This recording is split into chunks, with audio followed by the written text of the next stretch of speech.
You got the promotion, you hit the goal, you did everything right. And yet tonight, lying in bed, there is this quiet voice in the back of your mind that whispers, you don't actually deserve any of it. That feeling has a name, and it is slowly eating you alive in a way no one around you can see. Here's what no one tells you about high achievers. The more they accomplish, the emptier they sometimes feel. Not because something is wrong with them, but because of a trap. A very specific and very invisible trap built inside the way their brain learned to survive. Stay with this, because what you are about to understand might be the most honest thing anyone has ever said to you about your career and your sense of self. Think about your daily life for a moment. You wake up already calculating what needs to get done today, what people expect from you, what version of yourself you need to perform. You move through meetings, decisions, and tasks, always one step ahead, always watching yourself from the outside, asking yourself questions like, am I doing enough? Does this look right? Do they know I am struggling? You get the praise, you smile, and somewhere inside you wait for them to take it back. You find it almost impossible to rest, not because you are a workaholic, but because the moment you stop moving, a strange anxiety rises. It feels like if you aren't producing, you are not worth the space you take up. You downplay your achievements so automatically that you do not even notice you are doing it.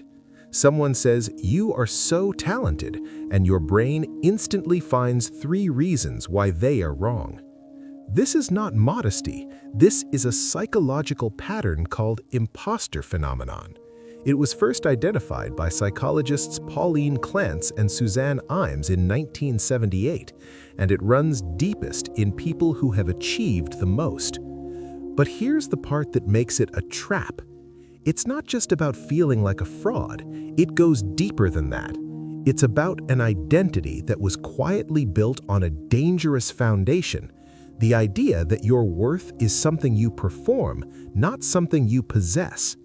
And the more you achieve, the more that foundation cracks, because achievement never fills the hole it promised to fill. You are not broken. You never were. What you are experiencing is not a personal failure or a sign of weakness.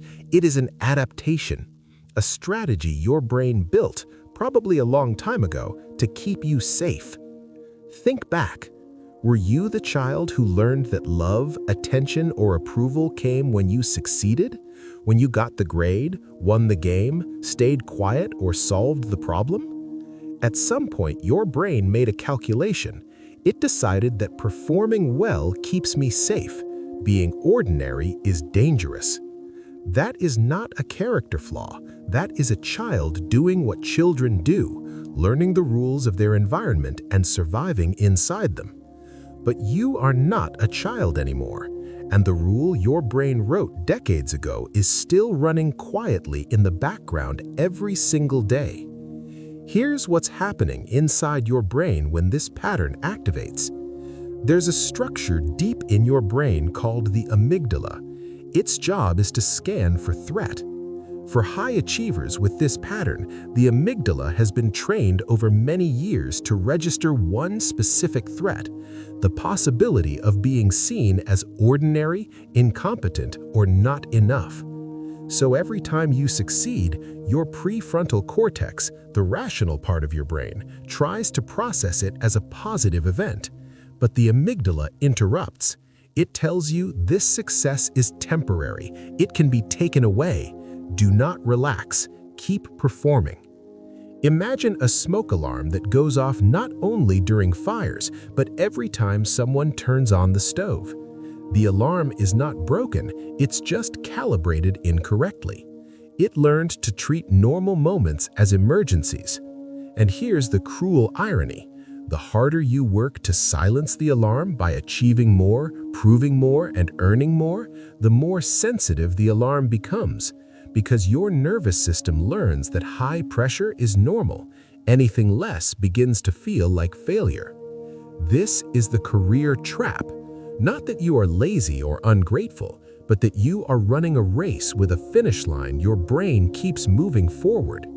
So how do you stop running? Not by quitting, not by forcing positivity, but by doing something much quieter and much harder.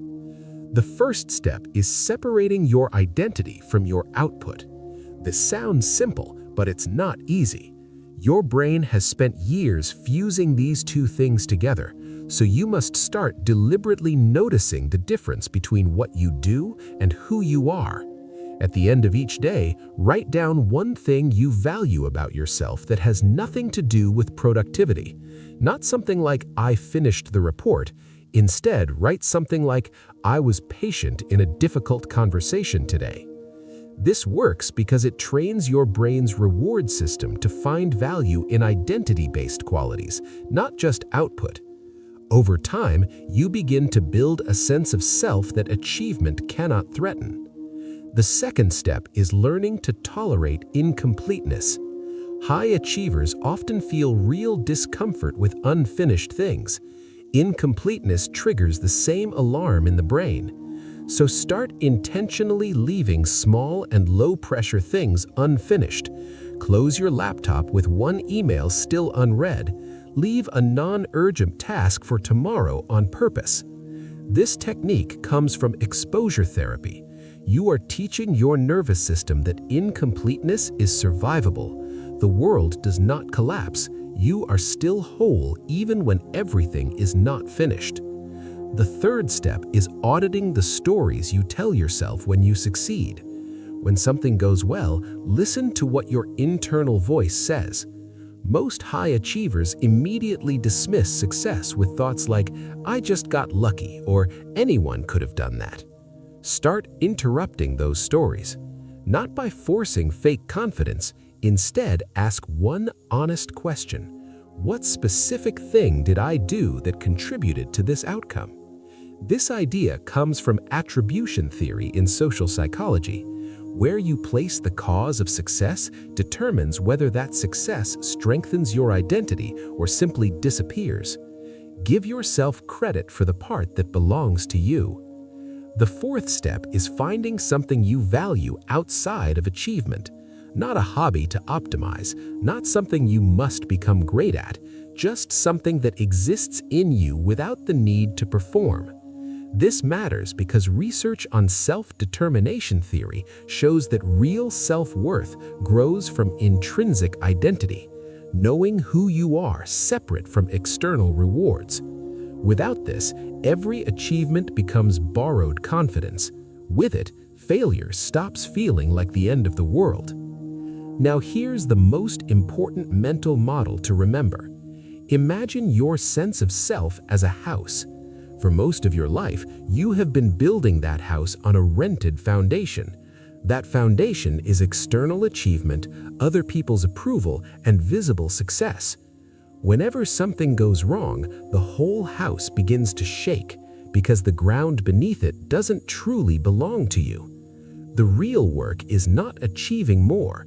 The real work is slowly and quietly building your own foundation, a foundation made of values, presence, self-awareness, and the willingness to exist even when no one is watching. That kind of foundation cannot be taken away because you built it for yourself. You have been working so hard for so long, not because you are greedy or shallowly ambitious, but because somewhere inside there has always been a painful question: am I enough? And the answer was never going to come from a title, a number, a performance review, or someone else's applause.